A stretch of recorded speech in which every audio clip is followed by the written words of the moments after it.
জয় যিশু। জীবন্ত ঈশ্বরের জীবন্ত বাক্য বলছি প্রিয় ভাই বোন, তোমাদেরকে সবাইকে জানাই জয় যিশু এবং পিতা পুত্র পবিত্র আত্মাকে ধন্যবাদ দিয়ে জীবন্ত ঈশ্বরের বাক্য শুরু করছি।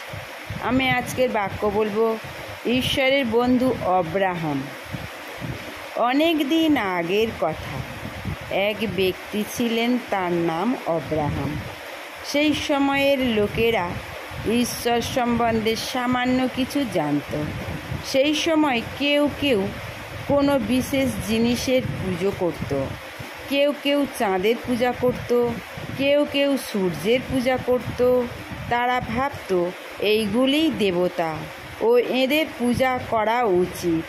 অব্রাহাম সে শহরে বাস করতেন।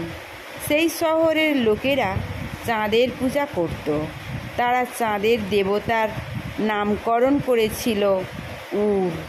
তাই সেই দেবতার নাম অনুসারে ঈশ্বরের নাম হয়েছিল উর।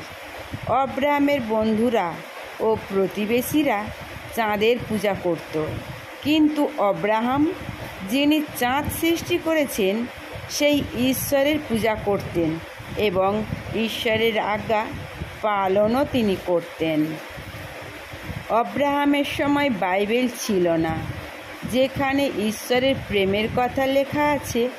যারা ঈশ্বরের সেবা করতেন তারা ঈশ্বরের রব শুনতে পেতেন। অব্রাহাম ঈশ্বরের রবের প্রত্যাশায় থাকতেন ও তার কথা শুনতে পেতেন।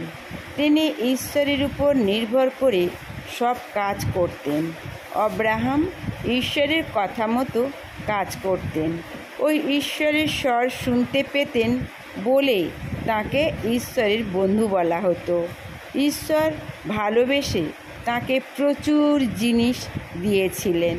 তিনি বহু বৎসর বেঁচেছিলেন। অব্রাহাম নামের মানে হলো বহু জাতির পিতা। জয় যিশু, জয় যিশু। সবাইকেই জানাই জয় যিশু। ঈশ্বরের আশীর্বাদ মঙ্গল সবার মাথায় বর্তাক। জয় যিশু সবাইকে।